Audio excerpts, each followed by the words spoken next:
Waalaikumsalam warahmatullahi wabarakatuh.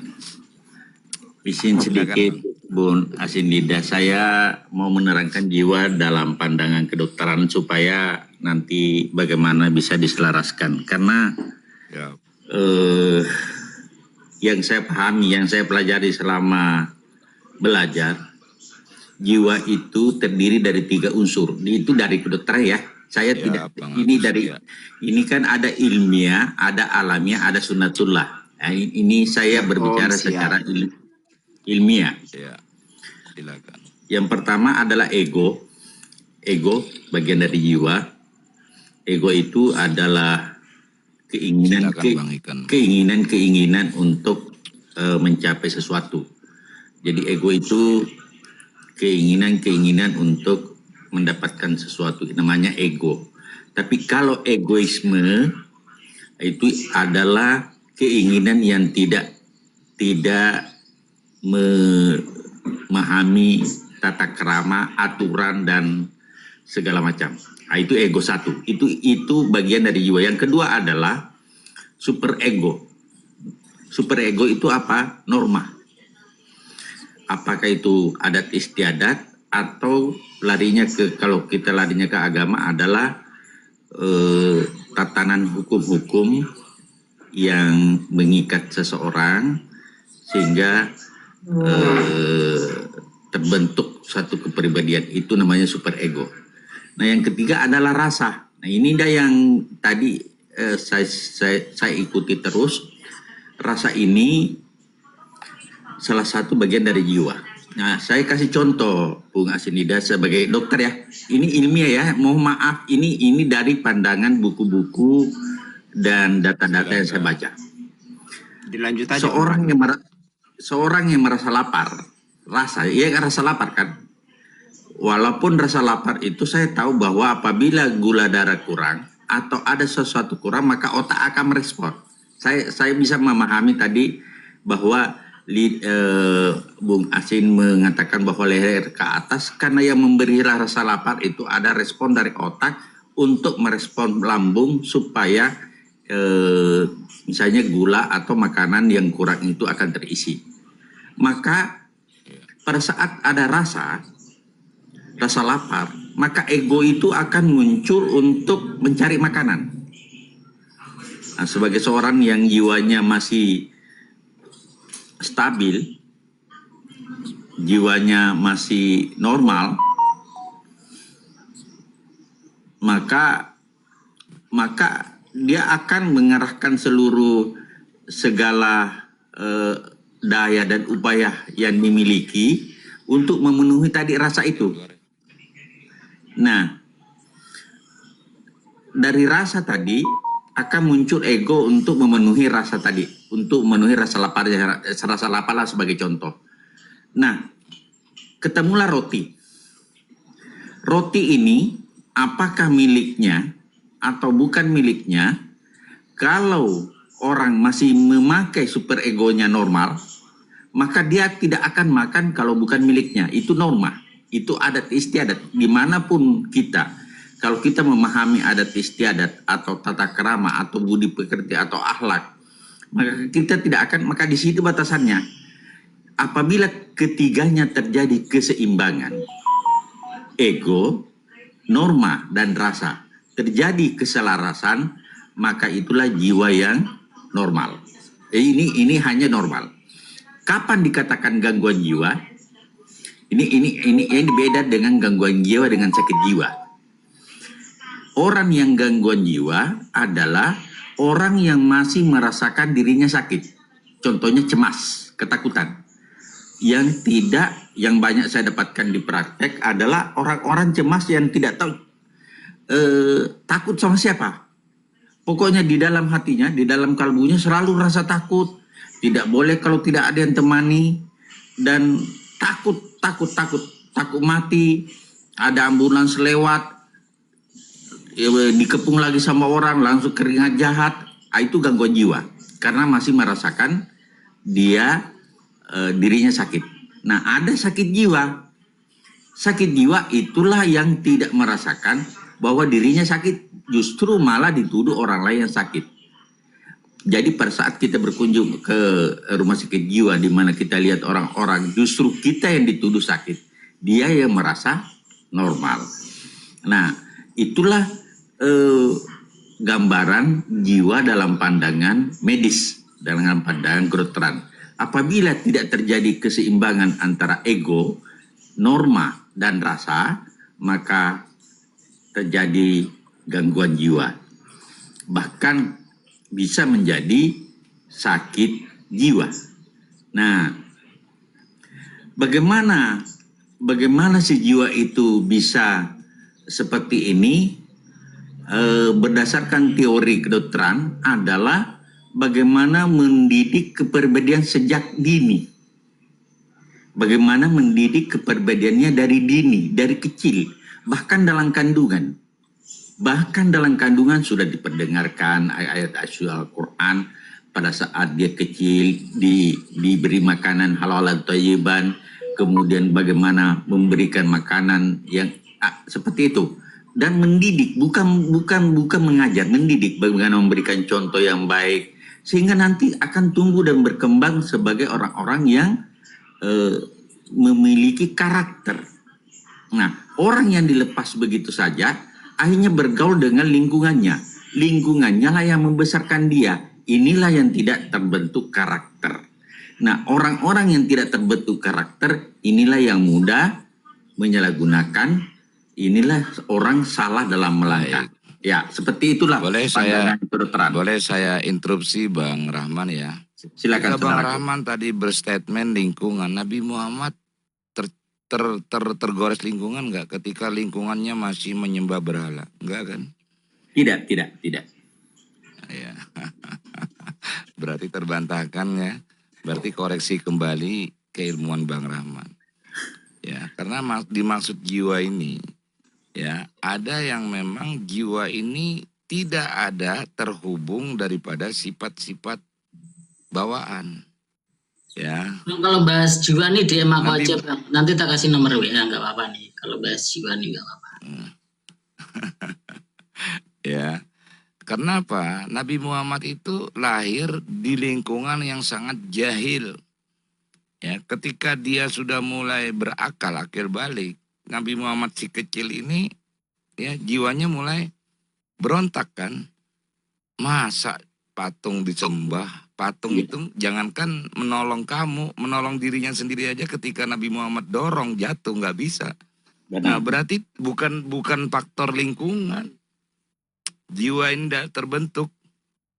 Kecuali mereka jiwa-jiwa yang lelah, jiwa-jiwa yang sakit, ya otomatis berdampaklah lingkungannya ya. Tapi kalau jiwa-jiwa yang sudah ya mencapai pencerahan, ya terbawa oleh pada keturunan ya Siti Aminah dan Abdillah ya, buktinya banyak kok nabi yang lahir dari seorang pelacur, yang notabene spermanya yang mana bapaknya siapa nggak tahu. Ada ya sejarah ya nabi lahir dari seorang pelacur. Ada. Nah, jadi di sini nggak bisa Bang bicara tentang tadi diagnosis atau analisa. Ya, kalau ada bukti fakta yang bisa membantah itu, maka jangan diteruskanlah pola pikir itu. Ini memang yang mengarang buku ini, Bung Asing, yang mengarang buku ini bukan Muslim, sehingga saya bisa memahami. Namanya Sigmund Freud. Sigmund Freud itu bukunya sangat tebal dalam konsep kejiwaan. Tetapi ini ranah akademis ya, saudaraku ya. Ini ranah akademis. Akademis. Ranah ilmiah.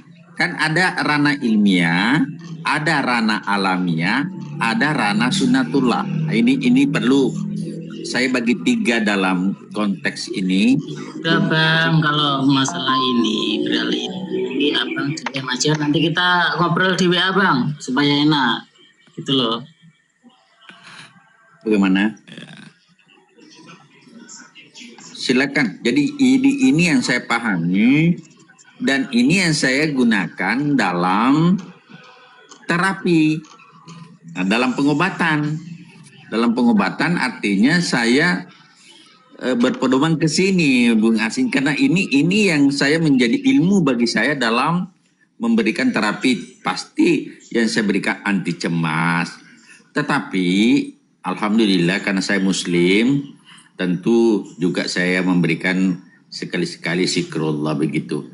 Tetapi untuk lebih dalamnya zikrullah itu kan tidak mungkin saya bisa terangkan sekedar nyebut.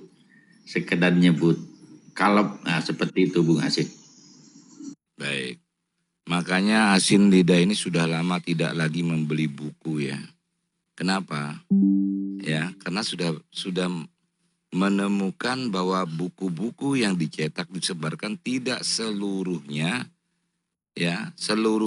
tidak seluruhnya menyampaikan informasi secara benar. Karena si penulis kadang-kadang duduk di kamar, duduk di mejanya, pikirannya yang kemana-mana. Menurut pemahamannya. Tapi bagi seorang yang petualang, seorang pengembara, itu kemana-mana dia mencari ilmu tadi disebut pengalaman. Pengalaman yang sudah terjadi berperistiwa jauh, ya berbeda jauh dengan apa yang disampaikan di buku. Satu buku tidak bisa menulis seluruh pengalaman yang ada. Ya. Bahkan kadang-kadang si penulis untuk menuruti keinginannya buku supaya bisa tebal, segala macam ditulis. Yang sampah-sampah pun ditulis. Ya. Padahal kebenaran itu cukup satu kata sudah bisa mengurai segalanya. Ya, makanya Asin Lidah tidak lagi belajar melalui buku atau kitab. Ya, tapi pelajaran Asin Lidah dulu yang pernah mondok, yang pernah tarekot, beli buku-buku satu lemari. Ya, ketika mengalami ingat, oh ternyata buku Sirol Asror itu ini toh kesimpulannya. Oh ternyata kitab Adurun Nafis itu ini toh kesimpulannya. Oh ternyata kitab Babul Haq Barencong itu ini toh kesimpulannya. Oh Al-Hikam itu Ibnu Athaillah ini toh kesimpulannya. Oh Al-Quran itu ini toh kesimpulannya. Asin Lidah tidak pernah menuhankan buku tadi. Ya, apalagi menjiplak menyonteknya, dibawakan narasi kepada orang lain. Karena bacaan itu adalah referensi, informasi yang ditulis itu referensi. Bukan menjadikan acuan kebenaran mutlak, bukan. Begitu Benar, Bang, silakan. Oke, siap. Ada juga pandangan begini, jiwa itu tercipta adalah perpaduan antara ruh dan jasad.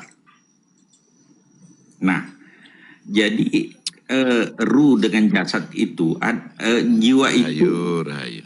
jiwa itu adalah ada unsur ruh dan ada unsur jasadi. Maka Ya baik. Begini Bang Rahman. Ya. Sebentar ya. Asin Lidah menurut perjalanan masuk ke kedalaman diri. Bang Rahman, udah aku bilang DM dulu, nanti tak nomor WA, nanti kita ngobrol soal ini. Ya. Jiwa itu tiada lain nafs, nyawa. Kalau ya disematkan kepada gerak. Jiwa itu tiada lain akal. Kalau disematkan kepada pikiran. Ya, jiwa itu adalah batin kalau sudah tidak lagi berkemalakatan atau kotor. Ya. Batin itu kalau sudah bening, bersih, jernih disebut ruh. Ya. Ya. Ada lagi babul arwah, babul ruh. Siapa? Berarti ada sang sumber batin atau sang sumber jiwa. Makanya innalillahi wa inna rajiun ya. Kembali di situ. Atau irji'i ila rabbiyata mardiyah. Kembalilah jiwa-jiwa. Ada sumber di situ. Nah, ya kalau kalian tidak mampu ya untuk menarsiteki jiwa ya harus menemukan sumber. Bergantunglah pada sumber itu seperti di surat Al-Ikhlas ya. Qul wallahu ahad Allahu samad lam yalid wa lam yulad wa lam yakul lahu kufuwan ahad. Al-Ikhlas itulah yang dikatakan salat daimun daim. Ya. Tidak tertipu lagi Tuhan yang beranak diberanakan, tak tipu lagi Tuhan yang bernama karena di situ ahad. Ahad ini menguraikan kepada yang tidak berhuruf bersuara sudah. Bagi yang paham ya, silakan dilanjut. Siapa ini lensa apa maksudnya lensaan ini? WA apa maksudnya? Oke, saudaraku tabe. Berarti kembali kepada Baburu, berarti kembali ke Ahmad ya. Kembali Muhammad, Bang. Muhammad. Babu jasad Adam ya. Ya, yang terpuji ya. Yang terpuji. Bukan Ahmad bin Abdillah, bukan ya. Iya, betul. Ya, kalau di Nasrani itu Muhammad itu tiada lain kalimatullah. Ya, atau logos, firman Allah. Termasuk Muhammad itu juga firman Allah ya. Makanya segala firman Allah itu keluar dari mulutnya baginda Nabi, disebut sabda ya. Sabda. Iya. Nah, lanjutkan. Dengan arsitek jiwa ini sama dengan kan kalau dalam ilmu saya membentuk kepribadian. Itu kan sama. Dalam konteks saya memberikan penyuluhan sebagai seorang dokter, kalau arsitek jiwa pandangan saudaraku Asinida, kalau pandangan saya adalah bagaimana membentuk kepribadian. Nah ini agak mirip ya. Bagaimana jiwa ini bisa terbentuk sehingga tidak mudah goyang dengan berbagai hantaman, dengan berbagai masalah yang muncul silih berganti. Kau dulu Bang di situ. Kok agak-agak mirip, maksudnya ada perbedaan Bang. Coba, Abang ini kan pengujiannya melalui ilmiah ya, secara sains gitu loh. Penelitian, riset gitu ya. Coba, agak-agak ada perbedaan tentang apa tadi itu? Saya lari ke ini tadi pertama, sekarang saya mau lari ke agama. Enggak, jangan ke agama dulu, Abang, tentang jiwa tadi loh. Kan Abang bidangnya di situ gitu loh. Coba jelaskan tentang agak-agak ada perbedaan gitu. Coba Bang. Aku pengen denger apa sih yang Abang pelajari tentang riset Abang nih. Coba dulu. Tadi saya sudah sampaikan panjang lebar ya. Id ego dan super ego. Id ego dan saya sudah sampaikan tadi. Saya sudah sampaikan sama Bung Asinida. Mungkin tidak perlu saya ulang lagi tentang konsep kedokteran. Saya sekarang mau masuk kepada dimensi jiwa dalam pandangan ya ayatuhan nafsul mutmainnah irji'i ila rabbika radiyatan mardiyah fadkhuli fi ibadi fadkhuli jannati. Banyak ya ini keahlian Abang di wah ini. Ya oke lah, ya lanjut dulu Bang. Nanti kalau misalkan aku ada sesuatu yang kira-kira perlu tak pertanyakan, aku bertanya Bang. Gitu aja, aku realistis aja orangnya. Kalau masalah kedokteran silakan tanyakan. Kalau masalah agama tentu saya tidak mampu untuk memuaskan semuanya. Yang pasti bahwa yang di dalam konsep kedokteran bagaimana membentuk kepribadian. Tentu dalam konsep agama bagaimana mendidik anak-anak dari dini.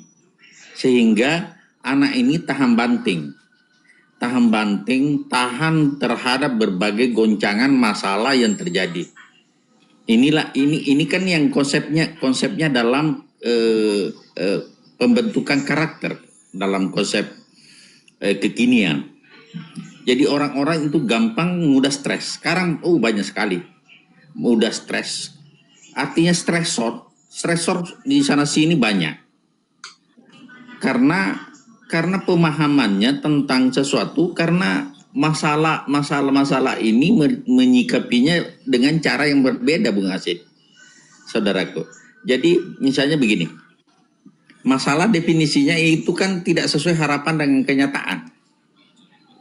Nah, saya sudah pernah dengar dari saudaraku Bung Asid bahwa Allah tidak salah.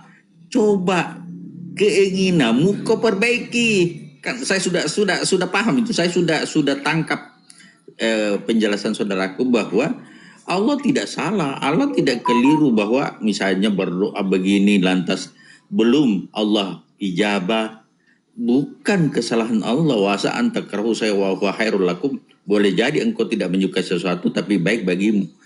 Nah, maka dari sudut pandangan itu kita lagi tidak terombang-ambing karena kita sudah paham bahwa Allah punya maksud, punya tujuan, itulah namanya hikmah. Nah, seperti itu Bung Aziz. Nah, sekarang bagaimana caranya membentuk Bang ini nggak paham agama.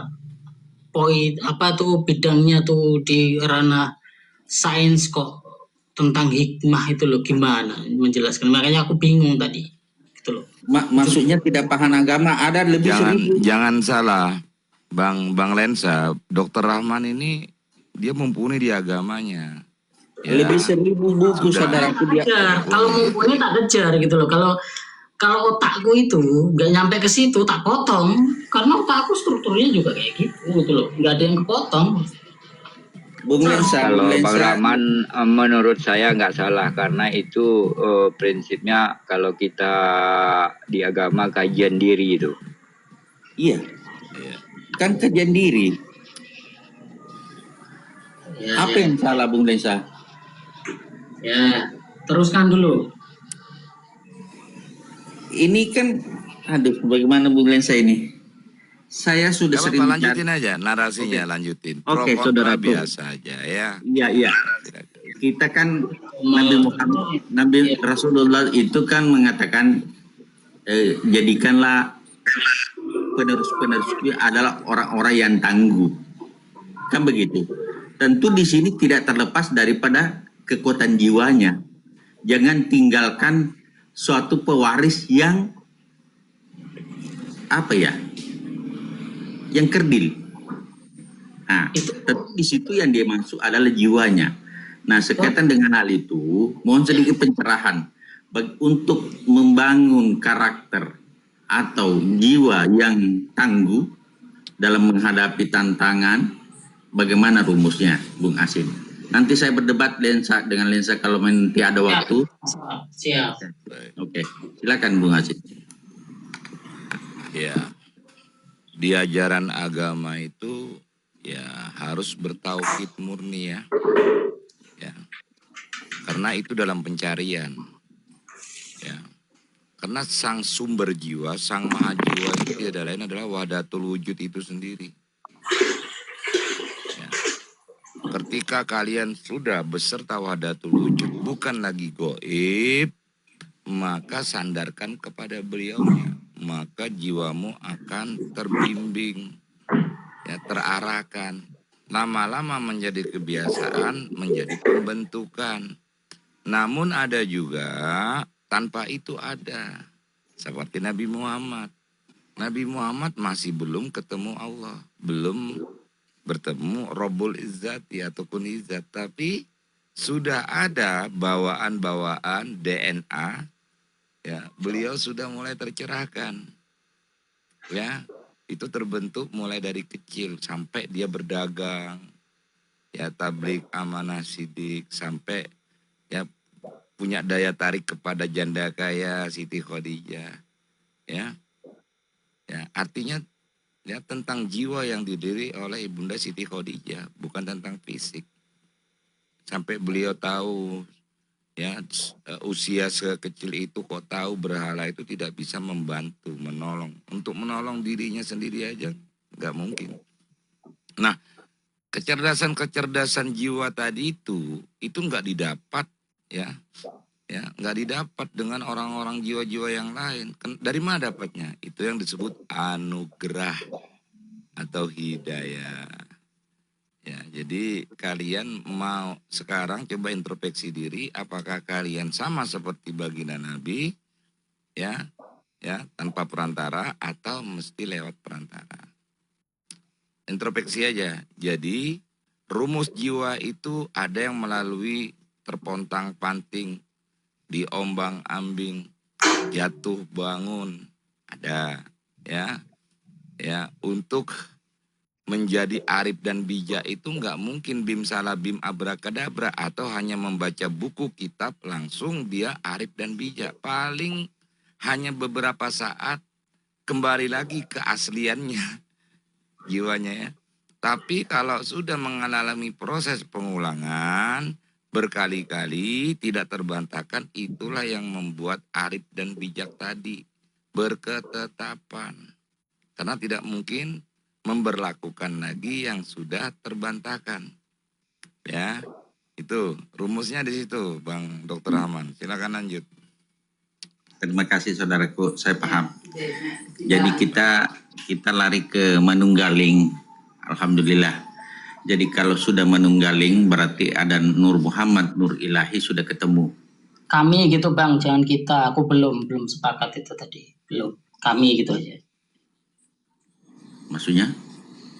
Ya kalau kita tuh kan aku juga termasuk yang belum setuju dipaksakan untuk setuju. Kalau kami itu kan Oke, saya golongan kalian yang memahami. Oke, Bung Lensa tidak setuju, tapi saya setuju apa yang disampaikan. Ya udah lanjutkan dulu, nanti ada itu. Kalau mau debat-debat, diskusi, ya gimana lah nanti. Oke, Bung Lensa, tidak ada persoalan. Jadi pada saat kita masih ada aku, ya kan, mata ini melihatkan karena adanya yang membuat kita bisa melihat, mencium, ada rasa, ada jiwa, ada sukma, ada ruh, ada banyak sekali komponen-komponen lahir dan batin ini. Kalau kita kembalikan semua kepada usul Ya, alih kamu usul, maka akan larinya ke liqa. Nah, pengertian liqa dalam artian tertentu bukan bermakna ketemu wujud. Nah, ini pemahaman yang memang perlu bukan. Baik. Ya seperti itu. Makanya sebentar Bang Dr. Rahman, Asinida dulu pernah juga tertipu ya. Iya. Pernah berguru, guru Asinida jauh dulu di Malaysia, namanya Datuk Kenali. Bertuhan di sebalik diri atau disebut ma'rifat af'al. Asinida pernah tertipu, dikira ruh itu adalah Tuhan. Ya, ruh. Benar. Tapi sekarang ini ya, saat ini ya, akhirnya Asinida tercerahkan ya. Tercerahkan. Apa tercerahkannya? Ya. Yang dimaksud kenal diri maka kenal Tuhanmu itu dirimu bukan ruh. Ya. Bukan, itu mah langsung melompat itu. Ya, makanya banyak orang tertipu mengira ketika dia belajar kepada seorang guru mursyid, ya, dia diberitahu ruhmu itu dah bagian Allah. Dalilnya bala syahidna. Kutiupkan sebagian ruhku. Tertipu. Ya. Ternyata ya, mengenal diri itu bukan langsung loncat ke ruh, proses. Ya, kenali dirimu. Sebenar-benarnya dirimu siapa? Yang tidak pernah mati, yang tidak pernah terlahirkan apa? Jiwa. Ya. Dalam proses jiwa itu apa? Yang masih terombang-ambing dualitas. Ya. Masa iya ketika dia bermarifat apal, dia menyangka dia adalah bagian ya ruh Tuhan, tapi kejiwaannya masih bukan bersifat keilahian, ya. Sifatnya masih kesetanan atau kebinatangan. Ngaku Tuhan, aku Allah. Mau apa lu? Aku Allah. Aku Allah. Ayo, berani bantah. Bukan begitu. Ya. Benar. Ada proses di situ. Ketika jiwamu sudah tenang, sudah stabil, tidak lagi terjebak dualitas, itulah disebut mutmainnah. Ya, Bang Rambo, selaras ya. Ketika kamu tidak berkesalahan, tidak lagi terjebak kemelekatan, maka dirimu sudah ya menjadi batin, bertubadil. Ya, itulah yang disebut taholi, tajali tadi prosesnya. Runut nggak ini? Nah, ketika kamu sudah arif dan bijak, selalu dalam ya kebijaksanaan yang dipimpin oleh hikmah. Hikmah itu siapa? Tidak lain adalah jiwa yang tenang, jiwa yang mutmainnah.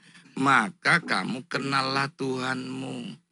Ternyata ya batin inilah bagian dari Tuhan. Tiada lain adalah ruh tadi. Ya, bukan langsung jalan pintas langsung ngaku Allah. Nah, yang disebut roh atau arwah itu ada sumbernya, disebut babul arwah atau babul ruh. Berarti ada sumber, Iya, ya. iya. Nah, karena kamu akan kembali, berarti akan kembali, ya, yang utuh tadi akan kembali ke keutuhan.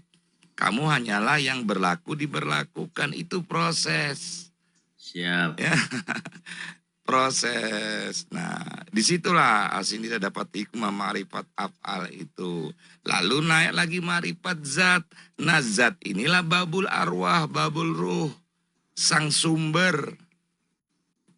Tanpa melalui babul arwah atau babul ruh atau zat wajibul wujud atau robul izzati, ya, atau ma'rifat, ya, ahadiyah atau ma'rifat Muhammadiyah, yang nggak akan bisa, masih terjebak di, ya, di ma'rifat suhudiyah, rasa, ya, rasa. Padahal beliau pernah memberikan informasi melalui Rasulullah yang tidak bersuara melalui gelombang cahaya, aku tidak tersentuh oleh warna, bau, dan rasa. Ya, maka hadits kutsinya soheh. Kenapa soheh? Asinida tidak terbantahkan. Jangan kau sembah asmaku, jangan kau sembah sifatku, jangan kau sembah af'alku, bahkan jangan kau sembah zatku. Ya, lalu sembahlah siapa? Sembahlah aku. Aku di sinilah yang di Al-Quran disebutkan abadan ibadatan. Ya, ibadah itu pengabdian. Benar. Ya, bukan pengabdian kepada Tuhan, bukan pengabdian kepada zat wajibul wujud, bukan kepada apapun. Lalu kepada siapa pengabdiannya, Asinida? Kepada dirimu. Dirimu yang mana? Yang sebenar-benarnya diri. Maka kamu sholatlah, ibadahlah sambil berdiri, berjalan, berlari, bahkan duduk dan tidur. Artinya setiap gerakmu itu adalah pengabdian pada siapa? Pada jiwamu. Untuk, ya, menjadi batin. Ya, jiwa itu masih kasar.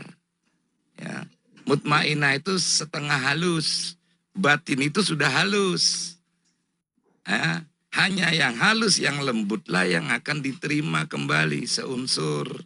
Ya, begitu saudaraku, silakan. Runut nggak? Runut. Ya, Benar. Jadi yang tadi kan baru selesai bicara juga dengan Bun Cahyo tadi. Jadi jiwa dengan ruh, nyawa itu ya bisa saling melekat begitu. Menurut Bun Cahyo ya. Bun Cahyo mengatakan seperti itu. Sehingga seperti itulah keadaannya. Jadi apa yang Bung Asinida sampaikan, izin saudaraku Tabe, saya mau buka praktek, ini sudah 7:30. Silakan. Saya akan menghadapi pasien. Maaf ya kalau tadi kan saya cuma membandingkan bagaimana teori feodal modern tentang jiwa dan bagaimana pemahaman dari pandangan agama khususnya Islam. Mohon maaf kalau ada yang kurang berkenan saudaraku. Tidak ada yang skala. Anak al-haq. Asinida selalu kebenaran ya. Amin ya robbal alamin.